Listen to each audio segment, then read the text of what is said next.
প্রিয় জন্মভূমি বগুড়া উলামা মাশায়েখ পরিষদ কর্তৃক আয়োজিত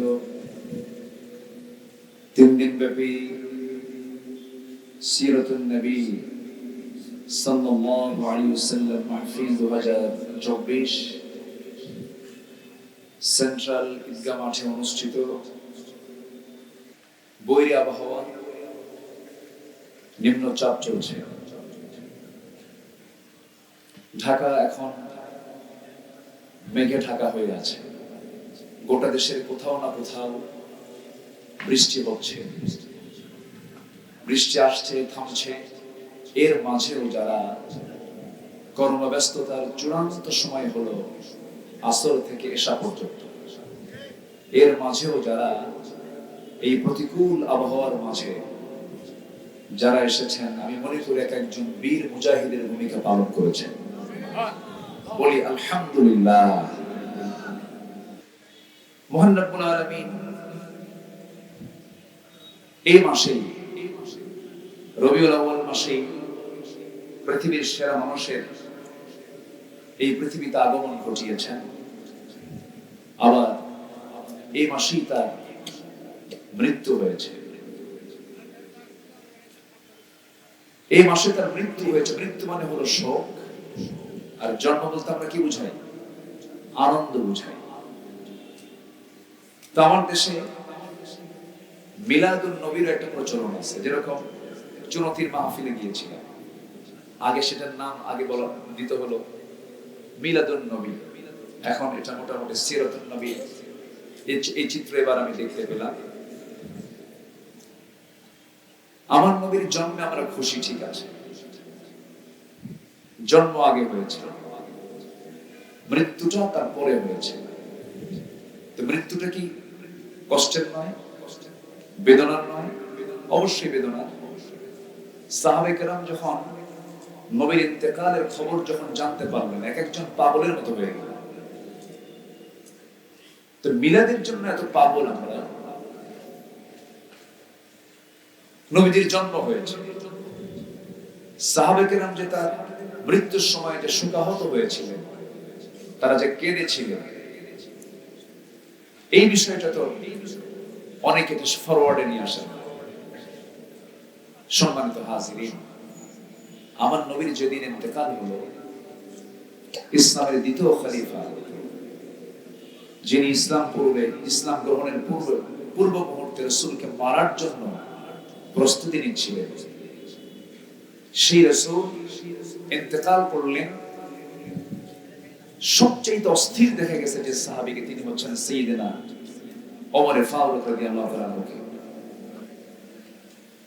আমার নবী যখন ইন্তেকালের সংবাদ যখন সাহাবীদের কানে কানে চলে গেছে, সাইয়েদনা ওমর ফারুকের কানে যখন চলে গেল, তিনি তরবারি বের করলেন। তরবারি বের করে বলছেন যে আমাকে বলবে রাসূল ইন্তেকাল করেছেন, রাসূল দুনিয়া থেকে বিদায় নিয়েছেন, আমি তাকে দুনিয়া থেকে বিদায় করে দেব, তাকে কেউ থামাতে পারে না। প্রচন্ড অস্থিরতায় ভুগছিলেন। মোটামুটি 3 দিন পর্যন্ত চরম অস্থিরতা বিরাজ করছিল, তাকে কেউ থামাতে পারে নাই। সাইয়েদনা আবু বকর সিদ্দিক রাদিয়াল্লাহু তাআলা আনহু তার সামনে গিয়ে একটা আয়াত পড়লেন, ওয়ামা মুহাম্মাদুন ইল্লা রাসূল ক্বাদ খালাত মিন ক্বাবলিহি রাসূল।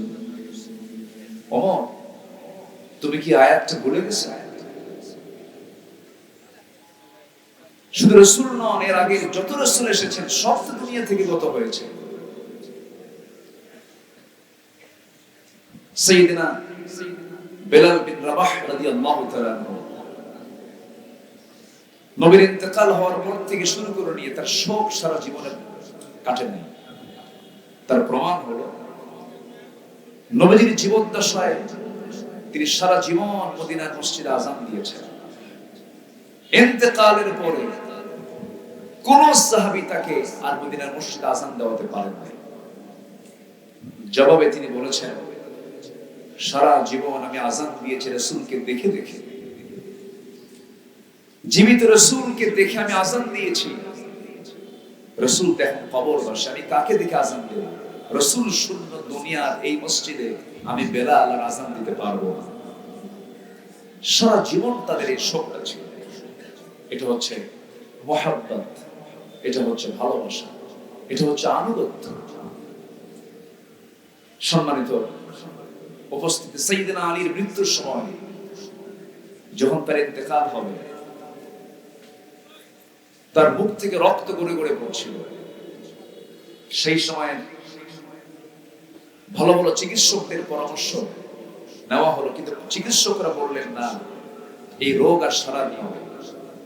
সাইয়েদনা আলী জীবনের একটা সময়, যে কোনো একটা মুহূর্তে এত কষ্ট পেয়েছেন মানসিক ভাবে, সেটারই সিমটম হলো মৃত্যুর পূর্বে তার মুখ থেকে রক্তক্ষরণ হওয়া। যে কষ্ট তিনি পেয়েছিলেন সেই কষ্ট হলো রাসূলের মৃত্যুর দিনের কষ্টটা।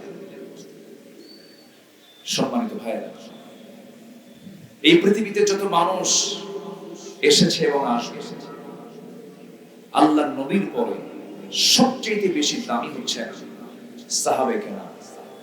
আর সাহাবে কেরামদের দাম, সম্মান, মর্যাদা বৃদ্ধির যতগুলো দিক আছে, এর মধ্যে এক নম্বর অন্যতম কারণ হলো রাসূলকে তারা সত্যিই জীবনের চাইতে বেশি ভালোবেসেছে। সিরাতের মাসে এই শিক্ষাটা সাহাবীদের কাছ থেকে নেবার দরকার আমাদের আছে না নাই? আসতে বলবেন না, আছে না নাই? সম্মানিত ভাইরা,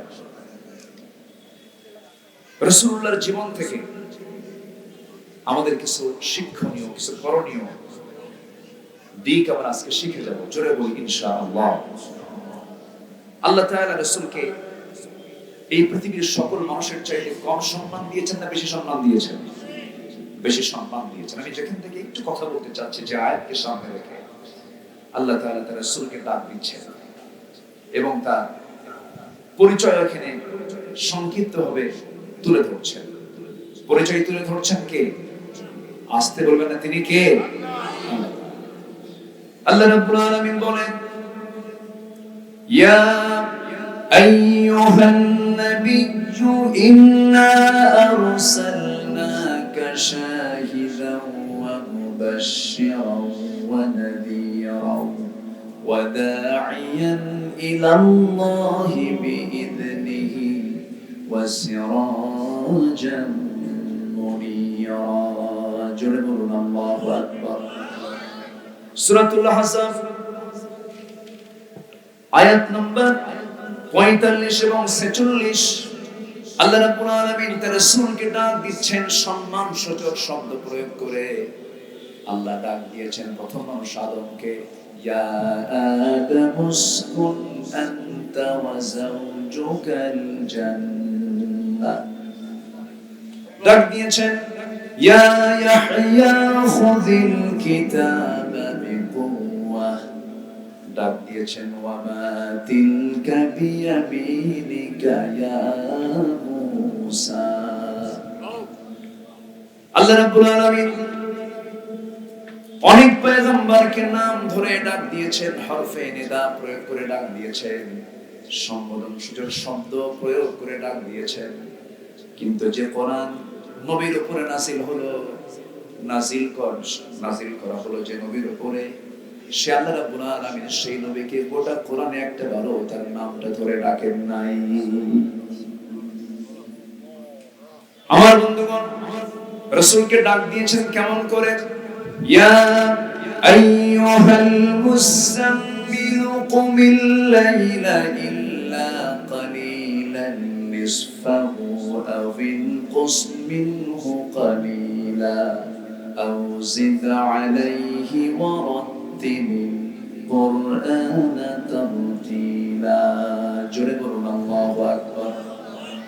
আরেক জায়গায় বলছেন ইয়া আইয়ুহাল মুদাসসির কুম ফাআনযির ওয়া রাব্বাকা ফাকাব্বির ওয়া সিয়াবাকা ফাতাহহির ওয়ার রুজজা ফাহজুর। আল্লাহ রাব্বুল আলামিন আরেক জায়গায় বলছেন ইয়া আইয়ুহান নাবিয়্যু জাহিদিল কুফফার ওয়াল মুনাফিকিনা ওয়াগhluz আলাইহিম ওয়া মা'ওয়াহুম জাহান্নাম। আল্লাহ রাব্বুল আলামিন আরেক জায়গায় বলছেন, ইয়া আইয়ুহার রাসূল বাল্লিগ মা উনজিলা ইলাইক। আল্লাহ রাব্বুল আলামিন রাসূল সম্বোধন করেছেন, নবী সম্বোধন করেছেন, মুদাসসির সম্বোধন করেছেন, মুজাম্মিল সম্বোধন করেছেন, কিন্তু একটা বার সরাসরি আল্লাহ তার রাসূলের নাম নেন নাই। জোরে বলি আল্লাহু আকবার। আমার ভাইরা,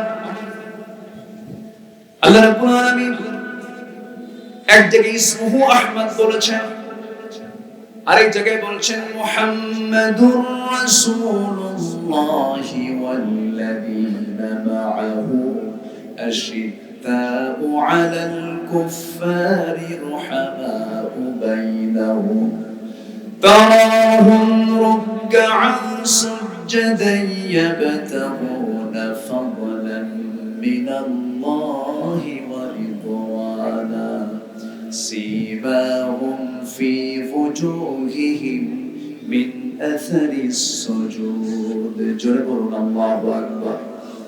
নাম নিয়েছেন কিন্তু সঙ্গে সঙ্গে সিফাত অ্যাডজেক্টিভ প্রয়োগ করে দিয়েছেন। যে আল্লাহ তাআলা তার রাসূলের সম্মান এত উচ্চকিত করেছেন, তার নাম উচ্চারণ করতে আল্লাহ রাব্বুল আলামিন সম্মানসূচক শব্দ প্রয়োগ করেছেন। আল্লাহ নিজে, আল্লাহর পরিচয়টা কি? আমরা সবাই একটু আওয়াজ দিয়ে সবাই ঠোঁট মিলিয়ে বলি আলহামদুলিল্লাহি রাব্বিল আলামিন। আর আমার নবীর পরিচয় হলো ওয়া মা আরসালনাকা ইল্লা রাহমাতান লিল আলামিন। আল্লাহু আকবার। সেই নবীর সম্মান কত! সেই নবীর জন্মের মাস এবং ওফাতের মাস হচ্ছে মাহে রবিউল আউয়াল। সেই রবিউল আউয়াল মাসে একটি বিষয় আমাদের মাথায় আনা উচিত, নবীর প্রতি যদি আমরা মহব্বত রাখি, সেটা হচ্ছে এই দীর্ঘ 16 বছরের শুধু নয়, দেশ স্বাধীনতার পর থেকে নিয়ে এই স্বাধীনতার 53 বছর 5 অগাস্টের আগ পর্যন্ত আমার দেশে আত্মস্বীকৃত কিছু নাস্তিক ছিল কি ছিল না? সেই নাস্তিকদের দোসররা এখনো আছে না নাই? আসতে বলবেন না, আসে না নাই? তসলিমা নাসরিন চলে গেছে, কিন্তু প্রেতাত্মা কিছু আছে না নাই? হনুমান আজাদের মৃত্যু হয়েছে, তার কিছু আওলাদরা আছে না নাই? আছে। এরা এই দীর্ঘ 16 বছর খুব নাচানাচি করেছে। অনেক ব্লগার বুক উঁচু করে নবীর বিরুদ্ধে তারা কথা বলেছে। এমন শাতিমে রাসূল, রাসূলকে যারা গালি দিয়েছে, রাসূলকে নিয়ে যারা ব্যঙ্গোক্তি করেছে, রাসূলকে নিয়ে যারা নানা ধরনের জঘন্য মন্তব্য করেছে, এই রবিউল আউয়াল মাসে আমরা বগুড়ার এই সেন্ট্রাল ঈদগাহ মাঠ থেকে সুস্পষ্ট ভাষায় জানিয়ে দিতে চাই, তাদের তালিকা করুন অবিলম্বে। ঠিক কি না? তাদের তালিকা করুন। রাসূলকে গালি দিলে ইসলাম 3টা অপরাধে শাস্তি চূড়ান্ত দিয়েছে। 3টা অপরাধ করলে তার কোনো ক্ষমা নাই। নাম্বার 1 হচ্ছে কতলুন নফস, যদি কেউ কাউকে হত্যা করে। নাম্বার 2 হলো আশ-শাইখুজ জানি, কোন বুড়ো জিনাকার যদি জিনা করে প্রমাণ হয়ে যায়। নাম্বার 3 হলো মুরতাদ, অর্থাৎ ইরতাদাত লিদীনিহি, দ্বীন থেকে যদি কেউ বের হয়ে যায়। এই 3 অপরাধের শাস্তি ইসলাম দিয়েছে, তাকে ফাঁসির মঞ্চে ঝুলিয়ে মারো। ঠিক কি না? আমাদের কি ইসলাম ক্ষমা শিখিয়েছে? আমরা ক্ষমা করতে জানি। রাসূল ক্ষমা শিখিয়েছেন, আমরা ক্ষমা করতে জানি। কিন্তু আমার রাসূল ফতে মক্কার দিনে, মক্কা বিজয়ের দিন, কাবা শরীফের সামনে দাঁড়িয়ে সেদিন রাসূল বিজয়ের সেই নিশান উড়ন্ত অবস্থায় বলেছিলেন, আজকের দিন আমি আজকে সবাইকে ক্ষমা করে দিলাম, তবে 17 জনকে ক্ষমা করা হবে না, যেখানে বলে সেখানে হত্যা করবে। এর মধ্যে যারাই ছিল তারাই ছিল শাতিবে রাসূল, রাসূলকে যারা বাজে কথা বলেছে। সম্মানিত ভাইরা, আমার দেশের যারা চিহ্নিত এই সমস্ত রাসূলকে ব্যঙ্গোক্তিকারী, এদেরকে প্রকাশ্যে ধরা হোক, প্রকাশ্যে দিবালোকে ধরে এদেরকে কুত্তা বিলের, এদেরকে হত্যা করে রক্ত মাংসগুলো কুত্তা বিলাই দেখানো দরকার। এদের বেঁচে থাকার কোন অধিকার থাকতে পারে না। সম্মানিত ভাইরা, সম্মানিত বন্ধুগণ, রাসূলকে আমরা সরাসরি দেখিনি, কিন্তু রাসূলকে সরাসরি না দেখলেও এই উম্মতের সম্মান মর্যাদা অন্য উম্মতের চাইতে কম না বেশি? শুধু বেশি না, অনেক বেশি। আমরা হলাম উম্মতে ওয়াসাতা। উম্মতে ওয়াসাতা, সূরা বাকারা 143 নম্বর আয়াত। আল্লাহ তাআলা এই আয়াতটাও সেট করেছেন এমন জায়গায়, সূরা বাকারার আয়াত সংখ্যা হলো 286।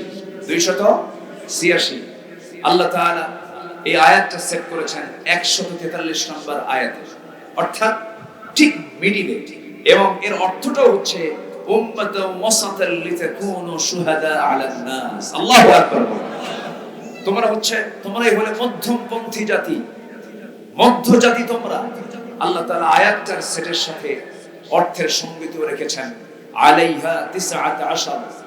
কোরআন 19 সংখ্যার উপরে প্রতিষ্ঠিত, এবং কোরআনের এই যে সংখ্যা তথ্যের যে অপূর্ব সমন্বয়, পৃথিবীর কোন লোকের পক্ষে এমন মজবুত গ্রন্থ রচনা করা সম্ভব নয়। কোরআন কার নাযিল করা কিতাব? আসতে বলবেন না, কার নাযিল করা কিতাব? আল্লাহর নাযিল করা কিতাব। এই কিতাবের বিরুদ্ধে কথা বলা হয়েছে, ইসলামকে নিয়ে, রাসূলকে নিয়ে, আলেম ওলামাদেরকে নিয়ে দীর্ঘ 16 বছর ষড়যন্ত্র করা হয়েছে। ধর্মের ব্যবসা আমরা করি না, ধর্মের ব্যবসা তারাই করে যারা নিজে বাঁচার জন্য দাড়ি কেটে মাথার চুল কালো বানায়, লজ্জায় মাথা নিচু হয়ে যায়, দেশের শীর্ষস্থানে 1 নম্বর ধনীর তালিকায় সে, অথচ বাঁচার জন্য করলোটা কি? দাড়িটা কাটলো, মাথার চুল কালো বানালো, নৌকায় চললো, কিন্তু নৌকার ভিড়ে না, সারা রাত নৌকায় ছিল, কোস্টগার্ড ধরে ফেললো। কোস্টগার্ড ধরছে আইনমন্ত্রীকে, আইনমন্ত্রীকে ধরে নিয়ে যাচ্ছে। এখন আইনমন্ত্রী বলছে আমার একা ধরো কেন? ওই যে দরবেশ বসে আছে। দরবেশ কই? ওর তো মুখে দাড়ি নাই, ওটাই দাড়ি কাটছে। শুধু আমি মরবো, ওরে নিয়ে মরবো। ইমানদার যদি হয় আরেক ভাইকে বাঁচানোর চেষ্টা করে, ঠিক কি না? এই সমস্ত ইতিহাস থেকে শিক্ষা আমাদের জন্য আছে না নাই? সম্মানিত ভাই, আবার আরেকজন বাঁচার জন্য সিলেটে গিয়া সীমান্ত পার হবে, বাঁচার জন্য করলো কি? শেষমেশ জায়গা পেল না, কলার পাতায় হলো তার ঠিকানা। কি দেখেন নাই? কলার পাতায় ঠিকানা হলো। সিলেটবাসীকে ধন্যবাদ জানাচ্ছি, তারা মোটামুটি সাইজ করছে, বিসি আউট রাখেন। এই কালামানি বুক উঁচু করে দম্ভ করে বলতো আমি নিজে সাইড থেকে ফাঁসির রায় দিয়েছি। ইতিহাস থেকে শিক্ষা নাও, যে আল্লাহ ফেরাউনকে ছাড়ে নাই, নমরুদকে ছাড়ে নাই, আবু জেহেলকে ছাড়ে নাই, তোমাদেরকেও ছাড়ে নাই। আল্লাহ তোমাদেরকে উত্তম পুরস্কারে পুরস্কৃত করেছে। আল্লাহ আছেন না? আমরা একটু ধৈর্যহীন হয়ে পড়েছিলাম। ফেরাউন হায়াত পেয়েছিল 1600 বছর, আর আমরা ফেরাউনের হায়াত পাইছিলাম হলো 16 বছর। কয় বছর? আমাদের ফেরাউনের টাইম ডিউরেশন কত? 16 বছর। আর মুসার কওমের ওই উম্মতের জন্য ফেরাউন পেয়েছিল হায়াত কত বছর? 1600 বছর। 1600 বছর আর 16 বছর। সম্মানিত ভাইয়েরা, আমরা সহজেই পেয়েছি একটা সুন্দর পরিবেশ। বলি আলহামদুলিল্লাহ, জোরে বলি আলহামদুলিল্লাহ। সম্মানিত ভাইয়েরা, আমাদেরকে কাজ করতে হবে। পেয়েছি সময়, এই সময়টাকে কাজে লাগানোর দরকার আছে না? পৃথিবীতে মূল্যবান জিনিস হলো দ্য টাইম, সময়। আল্লাহ রাব্বুল আলামিন বলেন, الذي خلق الموت والحياة ليبلوكم أيكم أحسن عملا وهو العزيز الغفور جربوا الله أكبر তিনি সেই মহান সত্তা যিনি মৃত্যু এবং জীবন সৃষ্টি করেছেন যেন তিনি বুঝে নিতে পারে তোমাদের মধ্যে কোন কোন বান্দাগুলো ভালো আমল করে যেতে পারে। ভালো আমলের জন্যই তো আমরা আসছি। কোন লোকটা শ্রেষ্ঠ? আল্লাহ রাব্বুল আলামিন জবাব দিচ্ছেন, যারা পারেন ছোট মিলিয়ে বলুন, আমার মুখের আপনার মুখের আয়াত, ঘরের আয়াত, কমন আয়াত, এই আয়াতগুলো প্রত্যেকটা মুসলমানের মুখস্থ থাকা উচিত। সবাই বলুন, ওয়ামান আহসানু কাওলাম মিম্মান দাআ ইলাল্লাহ ওয়া আমিলা সালিহান ওয়া ক্বালা ইন্নানি মিনাল মুসলিমিন। জোরে বলুন আল্লাহু আকবার। তার চাইতে উত্তম কথা কার হতে পারে যে মানুষকে আল্লাহর দিকে ডাকে এবং নিজ ভালো আমল করে এবং বুক উঁচু করে বলে আমি একজন মুসলমান, আমি একজন কি বলেন মুসলমান। এই বুক উঁচু করে বলতে পারাটাই হলো ঈমানের সবচেয়ে বড় পরিচয়। সারা জীবন অনেকে স্লোগান দিয়েছো, আমরা সবাই মুজিব সেনা, ভয় করো না বুলেট বোমা, কই তোমরা কই গেলা? আল্লামা সাঈদী যে আল্লাহর কবরটাকে জান্নাতের নূর দিয়ে মুনাফফার করে দাও। আমি গত 17 আগস্ট আল্লামা সাঈদী ফাউন্ডেশনে গিয়েছিলাম। গত 17 আগস্টে সেখানে একটা বিশাল সমাবেশ হয়েছে। ওনার এলাকার মানুষ ওনাকে যে কি পরিমাণ ভালোবাসে কাউকে দেখা লাগবে না। সুখরঞ্জন বাড়িটাই যথেষ্ট। সুখরঞ্জন বাড়ি আমাদের প্রোগ্রামে চলে আসছে, এসে প্রায় ঘন্টাখানেক আমরা কথাবার্তা বললাম। তো বললাম, দাদা বাবু আপনার সবই তো ঠিক ছিল। ওনার বক্তব্য হচ্ছে আমার জীবন যাবে, আমি সাঈদীর বিরুদ্ধে কথা বলতে পারবো না। এটা হিন্দু মানুষ, শুধু ঈমানটা নাই, কিন্তু ঈমানের যত গুণ সব গুণ আল্লাহ তাআলা তার মধ্যে দিয়েছেন।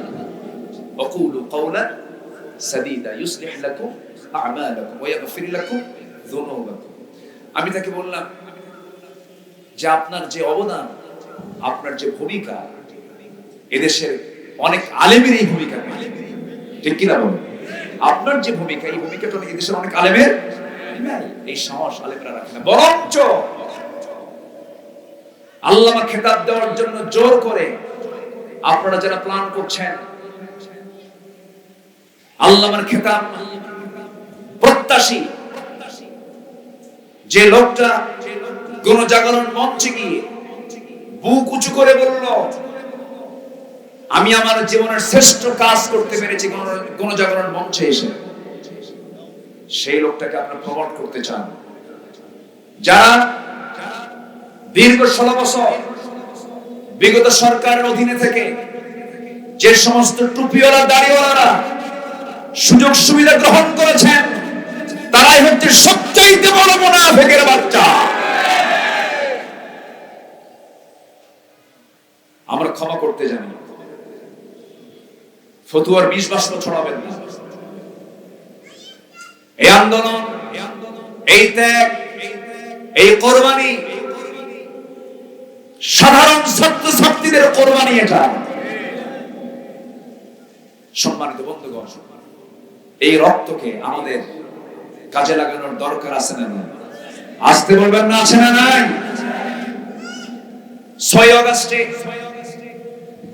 ঢাকার বিভিন্ন মোড়ের মূর্তিগুলো যখন হাতুড় দিয়ে ভাঙতেছিল, সেই সময় বলা হলো ডক্টর ইউনূসকে লক্ষ্য করে যে এই যে মূর্তিগুলো ভাঙতেছে ব্যাপারে আপনার কমেন্ট। উনি বললেন, এই প্রশ্ন আমাকে করেন কেন? যার মূর্তি ভাঙতেছে তার মেয়েকে প্রশ্ন করেন, তার জন্য সে দায়ী। সম্মানিত বন্ধুগণ, আমরা এমন সংসার পেয়েছি 55,000 বর্গ মাইলে 64,000 গ্রাম বাংলার সুজলা সুফলা শস্য শ্যামলার সোনার বাংলাদেশ, আমাদের এই সংসারটা এমন হালে রেখে গেছে তারা। এই সংসারের ঋণ হলো 18 লক্ষ কোটি টাকা। তন্মধ্যে ওরা নিজেরাই সাগর চুরি করে নিয়ে গেছে 11 লক্ষ কোটি টাকা। ওদের মুখে দেশপ্রেম মানায় না, ওরা হচ্ছে দেশের সবচাইতে বড় দুশমন, দুশমন, দুশমন। সম্মানিত ভাই, এজন্য সবার কাছে অনুরোধ আহ্বান, সকল নেতার পথ ছেড়ে দিয়ে আমরা একজন নেতার পথ ধরব। তিনি অন্য কেউ নন, যাকে নির্বাচিত করেছেন তিনি কে? আসতে বলেন, তিনি কে? আল্লাহ তাআলা। তিনি হচ্ছেন আমাদের প্রাণ প্রিয় নেতা, আমাদের আদর্শ, উসওয়ায়ে হাসানা, রাহমাতুল আলাম, রাসূল আকরাম জনাবে মুহাম্মদুর রাসূলুল্লাহ সাল্লাল্লাহু আলাইহি ওয়াসাল্লাম। তার জীবন থেকে মুমিনদের জন্য কিছু করণীয় আছে 15টা। কয়টা বলেন তো? কোরআনকে সামনে রেখে আমি এই নোটটা করার চেষ্টা করেছি। 15টা অনুকরণীয় আদর্শ যদি আমাদের জীবনে বাস্তবায়িত হয়ে যায়, আশা করা যায় আমরা জান্নাত পাবো। জোরে বলি ইনশাআল্লাহ। সবাই জান্নাতে যেতে চান না? সবাই জান্নাতে যেতে চান তো? কয় নম্বরে জান্নাতে বলেন? কয় নাম্বার? 1 নাম্বার। 1 নাম্বার জান্নাত তো বহু বড়। সর্বনিম্ন যে জান্নাতটা, সেই জান্নাতের এরিয়া হবে 10টা পৃথিবীর মতো একটা জান্নাত। জোরে বলি সুবহানাল্লাহ। 10টা পৃথিবীর মতো একটা জান্নাত, সর্বনিম্ন জান্নাত থেকে এই জান্নাত দেওয়া হবে। শুধু 7 দিনে একদিন সুবহান নামাজ পড়লে আসতে পারে। আমার দেশে 7 দিনে একদিন মুসল্লি বেশি না প্রতিদিন মুসল্লি বেশি? 7 দিনে একদিন। দুঃখজনক বিষয়গুলো,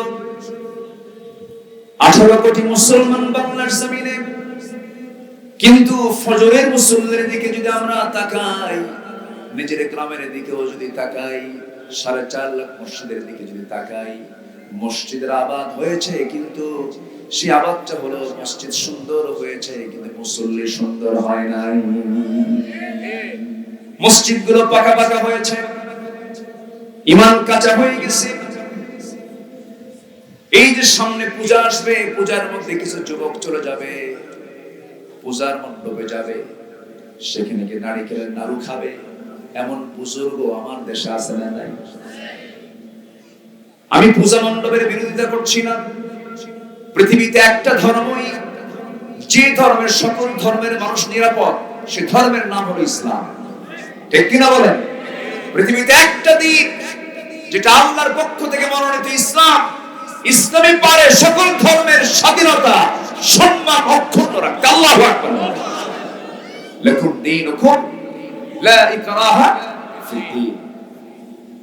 কিন্তু প্রশ্ন হলো, মন্দির আমরা পাহারা দেব, মুসলমানের দায়িত্ব আছে। অন্য ধর্মের সংখ্যালঘু মুসলমান যদি, সংখ্যালঘু বলবো না, ওরা আমাদের ভাই, আলহামদুলিল্লাহ। আমার দেশের নাগরিক তারা, ওদেরকে সিকিউরিটির দায়িত্ব ইসলাম আমাদেরকে দিয়েছে। কিন্তু এর মানে আপনি যেতে পারবেন না, কারণ তাদের এটা ধর্মীয় কাজ। এই দিকে লক্ষ্য করে বিশ্বদ্রষ্টা, কবিগুরু ডক্টর আল্লামা ইকবাল বলেছেন, শিকওয়া জবাবে শিকওয়ার মধ্যে তিনি বলেছেন, উनको तहजीब ने हर बंदे से आजाद किया, लाके काबे से सनम खाने में आबाद किया। নব্য যুগের সভ্যতা মোহে কেটে ফেললে সব বাঁধন, মসজিদ ছেড়ে মন্দিরে গিয়া বাসা বেঁধেছো হায় এখন। বিজাতীয় কোন সংস্কৃতি লালন করা যাবে না, সিরাতেও থাকা যাবে না, সুরতেও থাকা যাবে না। ম্যাক্সিমাম যুবকদের আজকে মাথার চুল থেকে শুরু করে নিয়ে পার দিকে তাকায় দেখবেন, কোনটাই কিন্তু ঠিক নাই। মাথার চুলগুলো, দুই সাইডের চুলগুলো কেটে চামড়া বের করা, পেছনের চুলগুলো কেটে চামড়া বের করা, মাথার উপরে একদম গোল কইরা সেন্ট মার্টিন দ্বীপ আছে না নাই বলুন তো? যখন বলা হয় যুবক তুমি এই ডিজাইনটা পাইলা কই, কে মেসি, তুমি কে, আমি নেইমার, তুমি কে, কুত্তা।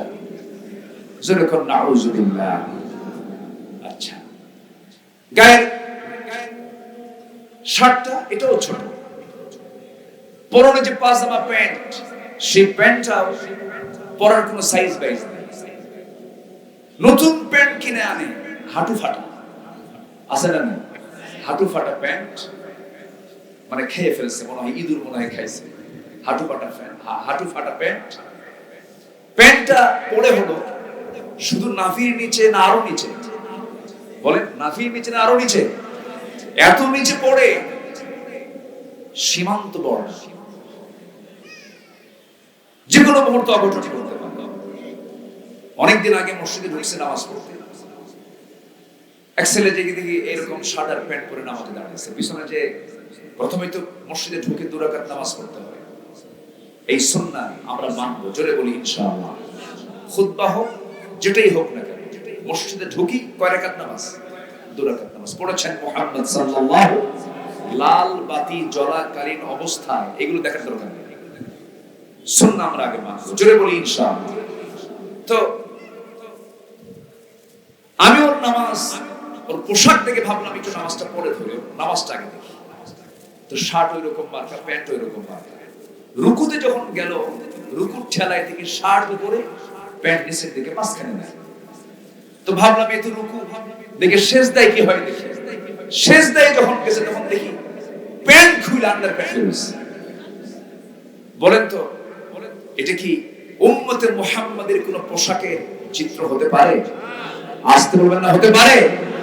রবিউল আউয়ালের এই মাসে যুবক শ্রেণীদেরকে বলতে চাই, তোমার সূরাত এবং সিরাত হতে হবে একজন ব্যক্তির, তিনি হচ্ছেন মুহাম্মদ সাল্লাল্লাহু আলাইহি ওয়াসাল্লাম। প্রত্যেক মসজিদে,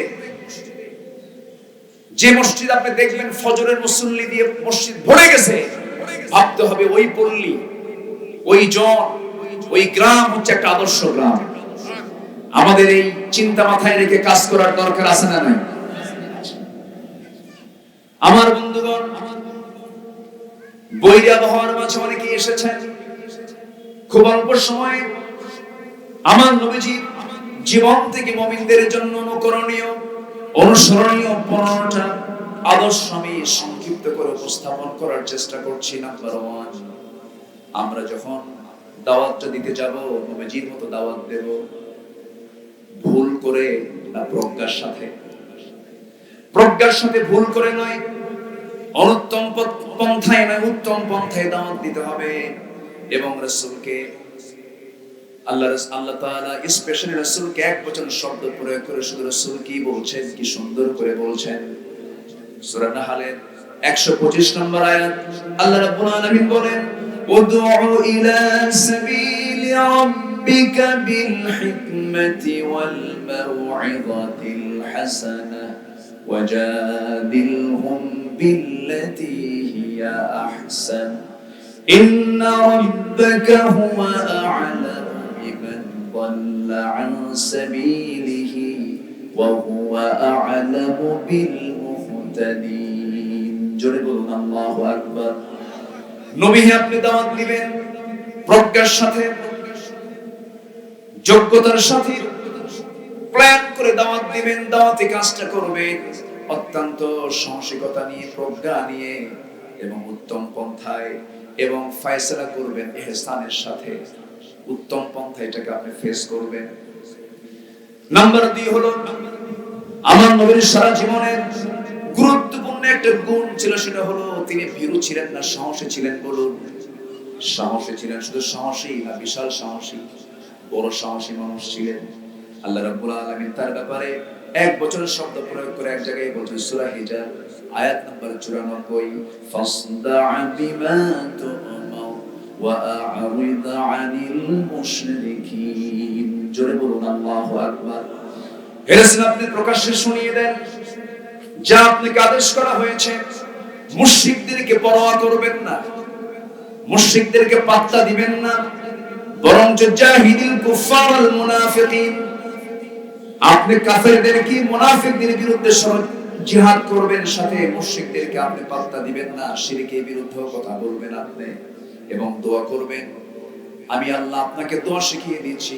আল্লাহ তাআলা রাসূলকে দোয়া করতে বলেছেন। কোন দোয়া? সবাই আমার সঙ্গে ঠোঁট মিলিয়ে বলুন, রব্বানা আফরিজ আলাইনা সাবরান ওয়া সাব্বিত আকদামানা ফানসুরনা আলাল কওমিল কাফিরিন। জোরে বলুন আল্লাহু আকবার। নম্বর 3 হলো তিনি ছিলেন ধৈর্যের পিরামিড। এত পরিমাণ ধৈর্য আল্লাহ রাব্বুল আলামিন তাকে দান করেছেন। নূহ আলাইহিস সালাতু ওয়াস সালাম আল্লাহর কাছে বিচার চেয়েছেন তার উম্মতের কাছে। মুসা আলাইহিস সালাতু ওয়াস সালাম আল্লাহর কাছে বিচার চেয়েছেন তার উম্মতের জন্য। এরকম করে সব নবী উম্মতের প্রতি মোটামুটি ম্যাক্সিমাম নবী খেপে গেছেন, লেগে গেছেন। কিন্তু আমার নবীজি তায়েফবাসীকে প্রতিশোধ নিয়েছেন না ক্ষমা করে দিয়েছেন? আস্তে কথা, ক্ষমা করে দিয়েছেন। কারণ আল্লাহ রাব্বুল আলামিন এক জায়গায় বলছেন, ওয়াল কাযিমিনাল গায়জ ওয়াল আফিনা আনিন নাস ওয়াল্লাহু ইউহিব্বুল মুহসিনিন। জোরে বলুন আল্লাহু আকবার। যারা ক্রোধকে সংবরণ করবে এবং মানুষকে যারা maaf করে দেবে, আল্লাহ তাআলা সেই সমস্ত মুহসিন বান্দাদেরকে দারুণ ভালোবাসেন। আমার নবীজি যতগুলো গুণ ছিল এর মধ্যে সবচেয়ে বড় গুণ হলো ধৈর্য। এই ধৈর্যের মানসিকতা একজন ইমানদারের জীবনে সবার আগে থাকতে হবে। পরিবারেও ধৈর্য লাগে, সমাজেও ধৈর্য লাগে, নেতৃত্ব ধৈর্য লাগে, প্রত্যেকটা কাজে ব্যবসা বাণিজ্য ধৈর্য লাগে, চাকরিতে ধৈর্য লাগে, সব জায়গায় সবকিছু আগে না, ধৈর্য আগে, ধৈর্য আগে দরকার। ফাসবির কামা সাবারা উলুল আজমি মিনার রুসুল ওয়ালা তাসতাজিল লাহুম। সূরা কাহফের 35 নম্বর আয়াতে আল্লাহ রাব্বুল আলামিন বলেছেন, হে রাসূল আপনি ধৈর্য ধারণ করুন, যেমন ধৈর্য ধারণ করেছিলেন দৃঢ় প্রতিজ্ঞ রাসূলরা। আপনার আগের যারা রাসূল তারা ধৈর্য ধরেছেন। আপনি তাড়াহুড়ো করবেন না, বিজয় তো আমি আল্লাহ নিজে আপনার হাতে উঠায় দেব। জোরে বলুন সুবহানাল্লাহ। আলা ইন্না নাসরাল্লাহি কি বাঈদ না করিব, বাঈদ না করিব, করিব। বাঈদ বলেননি, করিব বলেছেন। করিবটা কি বলে? খুব নিকটে, খুব নিকটে। ইসমে ফাইলে মুবালাগা, সবচেয়ে বেশি নিকটবর্তীকে করিব বলা হয়। আল্লাহ রাব্বুল আলামিন এই যে বিজয়টা দিয়েছেন, এই বিজয়টা দিয়েছেন একমাত্র, কেবলমাত্র, শুধুমাত্র তিনি কে? জোরে বলেন তিনি কে? ওই যুবকদের সিনা থেকে ভয়টা দূর করে দিয়েছেন তিনি কে? আল্লাহ তাআলা। স্বরাষ্ট্রমন্ত্রীকে পুলিশ অফিসারে দেখায়, স্যার একটা করে গুলি করি, একটা মরে, আর বাকিগুলো দৌড়ায় না, বাকিগুলো আগায় আসে। ইল্লা তানফিরু ইউআযিবুকুম আযাবান আলীমান ওয়া ইস্তাবদিল কওমান গায়রাকুম ওয়া লা তাদুররুহু শাইআ। পালায় নাই আলেমরা, পালায় নাই দেশের জাতি, পালায় নাই আমাদের সন্তান ছাত্ররা, সবাই ঝাঁপিয়ে পড়েছিল। বিজয় দিয়েছেন কে? সম্মানিত ভাইরা, সেই বিজয়কে প্রকৃতি বিজয়ের রূপ দেওয়ার জন্য আমাদের সামনে আরো কিছু কাজ আছে। এর মধ্যে অন্যতম কাজ হলো এই জমিনটাতে যে আইন কায়েম করতে হবে, যে বিধান কায়েম করতে হবে, সেই বিধানটা কার বিধান? আসতে বলবেন না, কার বিধান? এই জমিন আল্লাহর বিধান কায়েমের জন্য আল্লাহর সঙ্গে আমাদের কন্ট্রাক্ট হলো, আমরা আল্লাহর কাছে জান এবং মাল দেব, আল্লাহ আমাকে আপনাকে জান্নাত দিবেন। আমাদের সামনে এই বাকি কাজ পূরণ করার জন্য সবাইকে আল্লাহর জমিনে দিন কায়েমের জন্য জান মাল কুরবান দিতে রাজি আছেন? রাজি আছেন? কোন কোন ভাইরা দুহাত উঁচু করে আল্লাহকে সাক্ষী রেখে দেখায় যায়?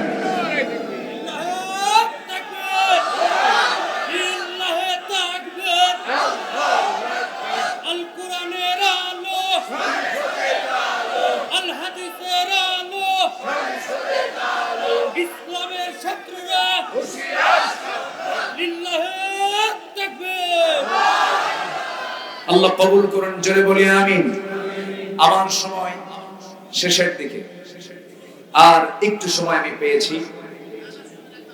সময় লাগবে? আরো সময় লাগবে? সবাই শুনতে রাজি আছেন? এই বছর না সামনে বছর? এই বছর। বলি আলহামদুলিল্লাহ। জি, আমরা মেজাজি হব না ধৈর্যশীল হব?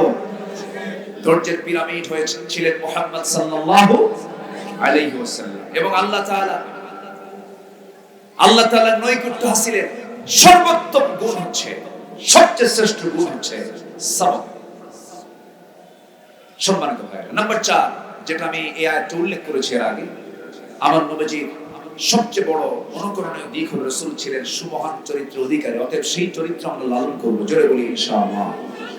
নাম্বার 5, নিজ পরিবারের প্রতি দায়িত্বশীলতা সবচেয়ে বেশি পালন করেছেন এই গুণটা মুহাম্মদ সাল্লাল্লাহু আলাইহি ওয়াসাল্লাম।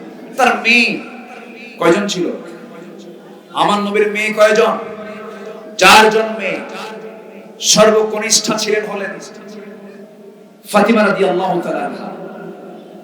আমার নবীজি মেয়েকে বিয়ে দিয়েছেন, কিন্তু মেয়েকে না দেখে থাকতে পারতেন।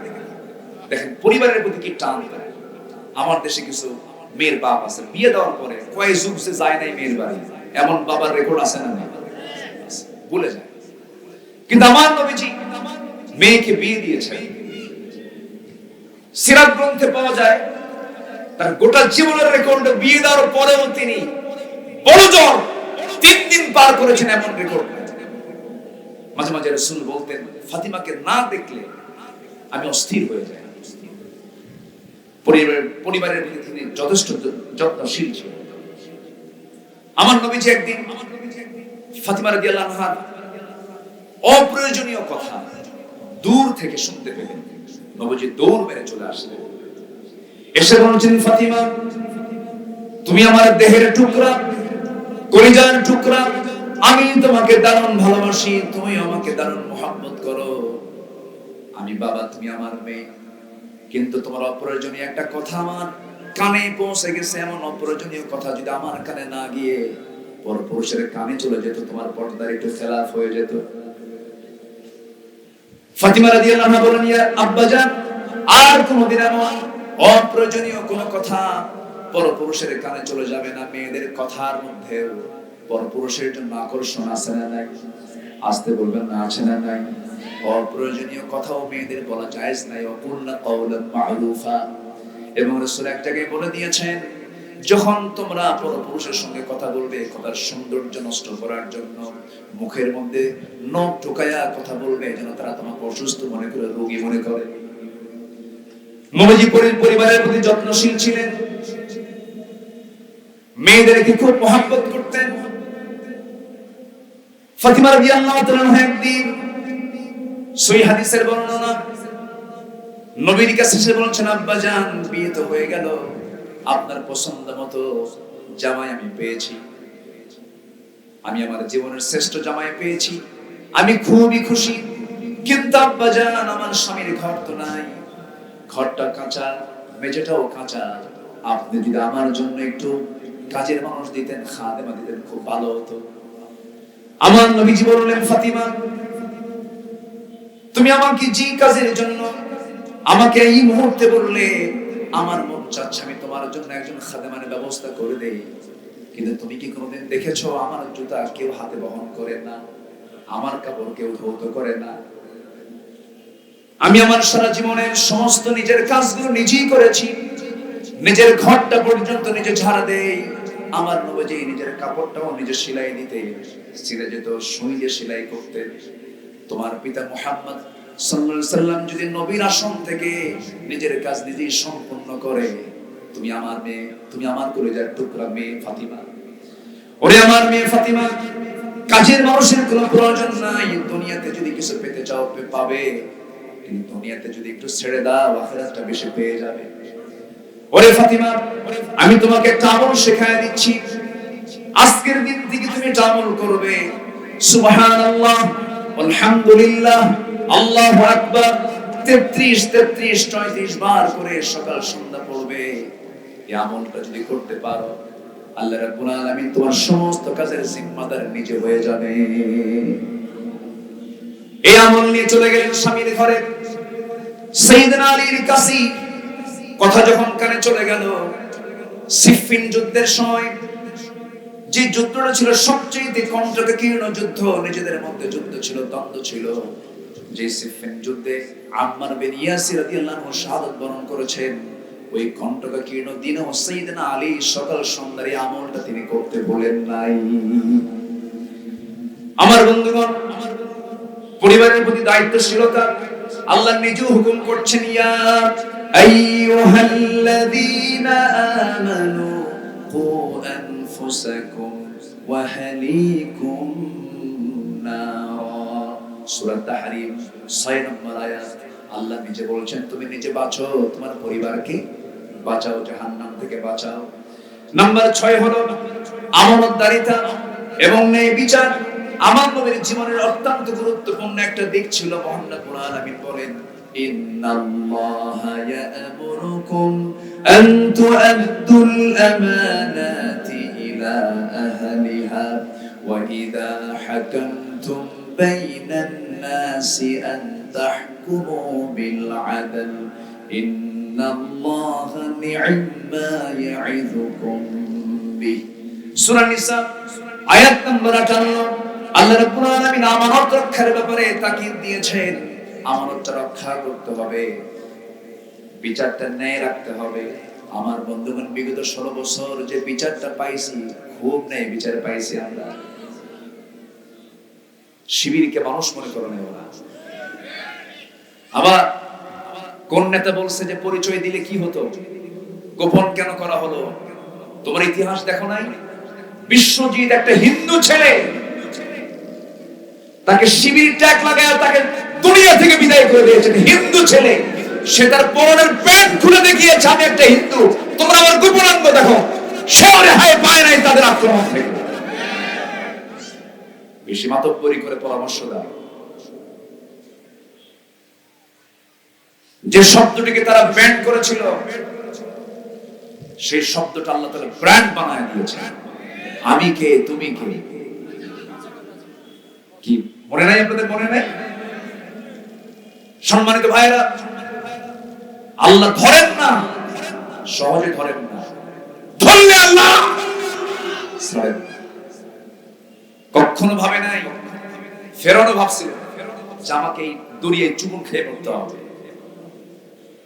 এরা ভাবে নাই যে আমাদের এই করুণ পরিণত হবে। এই ইতিহাস থেকে আমাদের শিক্ষা নেওয়ার দরকার আছে না নাই? আল্লাহ তাআলা শিক্ষা নেওয়ার তৌফিক দান করুন, জোরে বলি আমিন। ন্যায় বিচার একটি স্বাধীন রাষ্ট্রের একটা গুরুত্বপূর্ণ দিক।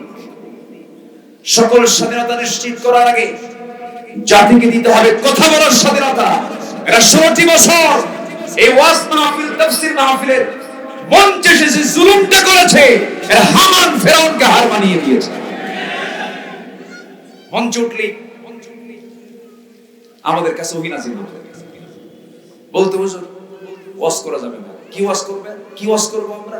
আমরা শিখায় দেব। কি ওয়াজ? আকাশের ওয়াজ করবেন আর খবরের ওয়াজ করবেন। দুনিয়া আমরা দেখব, দুনিয়া দেখবে ওরা, আর আমাদের দেশে কোথাকার ওয়াজ? আকাশের ওয়াজ। এই জালিম গোষ্ঠী এরা ফকিরের কাছ থেকেও খাজনা ট্যাক্স আদায় করছে। প্রত্যেক জায়গায় চাঁদাবাজি ছিল কি ছিল না? সেই ধারাবাহিকতা আজকেও যারা রক্ষা করতে চান, ইতিহাস থেকে শিক্ষা নিন। ইতিহাস থেকে শিক্ষা নিন। চাঁদাবাজি, সন্ত্রাসী এই সমস্ত দৃশ্য দেখার জন্য 5 আগস্টে এই জিতু পূর্বে যে সমস্ত ছাত্ররা জীবন দিয়েছে, চাঁদাবাজি, সন্ত্রাসী দেখার জন্য এই জীবনগুলো দেয় না। যেখানেই অসামাজিক কিছু দেখবো আমরা, অন্যায় কিছু দেখবো আমরা, সেখানে আমাদের দাঁড়িয়ে যাওয়ার দরকার আছে না নাই? আমরা সচেতন হব, জোরে বলি ইনশাআল্লাহ। সম্মানিত ভাইরা, নাম্বার 7, আমার নবীজি এতিম, নিকটাত্মীয়, প্রতিবেশী, তাদের সাথে তার ব্যবহার ছিল খারাপ না ভালো? আস্তে খালি ভালো না, খুব ভালো? খুব ভালো। নবুয়তের আগেও তা ছিল। নবুয়তের আগেও তার এই মানবিক গুণগুলো ছিল। তিনি নবুয়ত পেয়েছেন 40 বছরে, কিন্তু আল্লাহ তাআলা তাকে সিলেকশন দিয়েছেন। তার জন্ম যখন হয়েছে সকল পরিকল্পনা কার? কিন্তু রাসূল জানতেন না যে আমি আল্লাহর নবী। এটা নিয়েও তো কথা অনেক। আমার দেশে ঠুনকো বিষয় নিয়ে গন্ডগোল করা হয়, আসল বিষয়গুলো ধামাচাপা রয়ে যায়। জন্ম থেকেই যদি জানতেন আল্লাহর নবী, তাহলে গায়েবের মালিক কি রাসূল হবেন না? গায়েবের মালিক কে? আসতে বলবেন না, গায়েবের মালিক কে? আল্লাহ। সম্মানিত ভাই, তিনি এতিমদের প্রতি যে সহায় ছিলেন, এমন এতিম দরদি মানুষ পৃথিবীতে আর দ্বিতীয় জন আসবে। আমার নবী যিনি যে বলেছেন, আনা ওয়া কাফিরুল ইয়াতীম, আমি এবং এতিম তত্ত্বাবধানকারী দুজন জান্নাতের মধ্যে দুই নখের দূরত্বে অবস্থান করব। ওয়া'বুদুল্লাহা ওয়া লা তুশরিকু বিহি শাইআন ওয়া বিল ওয়ালিদাইনি ইহসানান ওয়া বিযিল কুরবা ওয়াল ইয়াতামা ওয়াল মাসাকিন ওয়াল জারি যিল কুরবা। জোরে বলুন আল্লাহু আকবার। সূরা নিসা আয়াত নম্বর 36। আল্লাহ আল্লাহর হকের পাশাপাশি বান্দার হকের কথা বলেছেন, পিতামাতার হকের কথা বলেছেন। আমার নবী তার বাস্তব রূপ ছিলেন তিনি। নাম্বার 8 হলো আল্লাহর বিধানের উপরে তিনি শর্তহীন আনুগত্য আল্লাহ তাআলা করতে বলেছেন। তার মধ্যে এই গুণটা ছিল, ওয়া মা কানা লিমুমিনিন ওয়ালা মুমিনাতিন ইযা কাদাল্লাহু ওয়া রাসূলুহু আমরান আন ইয়াকুনা লাহুমুল খিয়ারাতু মিন আমরিহিম ওয়া মান ইয়াসিল্লাহা ওয়া রাসূলুহু ফাকাদ দাল্লা দালালান মুবিনা। জোরে বলুন আল্লাহু আকবার। যা আদেশ করা হয়েছে কোন শর্ত দেওয়া যাবে না। আল্লাহ কেন এই আইনটা দিলেন, এটা আমার পছন্দ হয় না, এই জাতীয় কথা বললে তার ঈমান আছে না গেছে? ঈমান চলে গেছে। সূরা আহজাবের 36 নম্বর আয়াতে আল্লাহ তাআলা তা ক্লিয়ার করে বলে দিয়েছেন। নাম্বার 9 হলো আল্লাহর জন্য দিনের কাজে কঠিন পরিস্থিতিতে সবর ধরা। আল্লাহ রাব্বুল আলামিন বলেছেন, ফাসবির আলা মা ইয়াকুলুন ওয়াসাব্বিহ বিহামদি রাব্বিকা ক্বাবলা তুলুইশ শামসি ওয়া ক্বাবলা গুরুবিহা। জোরে বলি আল্লাহু আকবার। আল্লাহর জন্য দিনের কাজে সকল পরিস্থিতিতে সবর ধরা, এটা নবীর জীবনে বাস্তব ছিল। মক্কার মাটি, তায়েফের মাটি, উহুদ যুদ্ধের মাটি, খন্দকের ময়দান, আমার নবীর কি কণ্টকীর্ণ ময়দান ছিল। আমার নবী খন্দকের প্রান্তরে একদিন নয়, দুদিন নয়, 3 দিন নয়, 4 দিন যাবত না খাওয়া ছিলেন। আমার নবীজি পরীক্ষা খনন করতে গিয়ে কুদাল মারতে মারতে আতু অসুস্থ হয়ে পড়েছিলেন, যে নবীজির কোমরটা কুঁজো হয়ে গিয়েছিল। নবীজির মৃত্যুর পূর্বে, আমার নবীজির মৃত্যুর পূর্ব সময় পর্যন্ত নবীজির কোমর সোজা করে দাঁড়াতে পারেন নাই। আমার নবীজির উহুদে গেছে দাঁত, খন্দকে গেছে কোমর। দিন কায়েমের জন্য যদি নবীজির দাঁত ভাঙতে হয়, দিন কায়েমের জন্য যদি কোমরটা যদি ভাঙতে হয়, সেই দিন কায়েমের জন্য আমাদের জান-মাল দেওয়ার দরকার আছে না নাই? এক্ষেত্রে আমরা ধৈর্যের পিরামিড হব। জোরে বলি ইনশাআল্লাহ। সকল পরিস্থিতিতে আমরা সাবির হব। আল্লাহ তাআলা সেই তৌফিক সবাইকে দান করুন। জোরে বলি আল্লাহুম্মা আমিন। সম্মানিত ভাইরা, সময় তো আমি আর কাফার করতে পারলাম না। আযান দিচ্ছে, একজন আযানের জবাব দেন, সবার পক্ষ থেকে আযানের জবাব দিয়ে দেন। এরপরে নাম্বার 10 হচ্ছে ঈমানের পথে অবিচল থাকা। ফাস্তাকিম কামা উমিরতা, আল্লাহর প্রতি তাওয়াক্কুল রাখা। ওয়া তাওয়াক্কাল আলাল্লাহ ওয়া কাফা বিল্লাহি ওয়াকিলা। নাম্বার 12 হচ্ছে কাজে কর্মে পরামর্শ করো। শাফিরহুম ফিল আমর ফাইদা আযামতা ফাতাওয়াক্কাল আলাল্লাহ। 13 নম্বর হচ্ছে বিনয়, বিনম্র স্বভাব এবং ক্ষমাশীলতা। ফাবিমা রাহমাতিন মিনাল্লাহি লিনতা লাহুম ওয়ালাউ কুনতা ফাযযান গালিযাল কলবি লানফাদ্দু মিন হাওলিক ফা'ফু আনহুম ওয়াস্তাগফির লাহুম ওয়াশাফিরহুম ফিল আমর ফাইদা আযামতা ফাতাওয়াক্কাল আলাল্লাহ। আচ্ছা, কুফরের প্রতি নাম্বার 13 হলো কঠোরতা। আশিদ্দাউ আলাল কুফার রুহামাউ বাইনাহুম। কাফেরদের ব্যাপারে যতই ছাড় দিবেন ততই বিপদে পড়বেন, আর মুমিনদের ব্যাপারে যত কঠোর হবেন তত বিপদে পড়ে যাবেন। এই চরিত্র গঠন করেছেন মুহাম্মদ সাল্লাল্লাহু আলাইহি ওয়াসাল্লাম। নাম্বার 15 মুমিনের প্রতি আমরা রহমতের হব। এই 15টা নবীজির জীবন থেকে অনুকরণীয় গুণগুলো আল্লাহ তাআলা আমাদের সবার জীবনে বাস্তবায়ন করার তৌফিক দান করুন। প্রযুক্তির কল্যাণে এই কথাগুলো যারা এই অনলাইনের মধ্য দিয়ে বিশ্ব ছড়িয়ে দিচ্ছেন, আমরা তাদের জন্য দোয়া করি। আল্লাহ তুমি তাদের খেদমতকে কবুল করো। আজকের এই বৈরী আবহাওয়ার মাঝে আমি মনে করি যারা এসেছেন এক একজন মানে বীর মুজাহিদের ভূমিকা পালন করেছেন। বাকি এসার পর যে আলোচনার মাহফিল হবে, যে তাফসীর মাহফিল হবে, আমরা সবাই থাকবো না ইনশাআল্লাহ? এই মাহফিলকে সফল করতে যদি প্রয়োজনে বৃষ্টিও যদি নামে আল্লাহ না করুন, আমরা মাহফিলের শেষ সময় পর্যন্ত থাকবো। আল্লাহ তাআলা সবাইকে শেষ মোনাজাত পর্যন্ত থাকার তৌফিক দান করুন। সুবহানাকাল্লাহুম্মা ওয়া বিহামদিকা আশহাদু আন লা ইলাহা ইল্লা আনতা আস্তাগফিরুকা ওয়া আতুবু ইলাইক।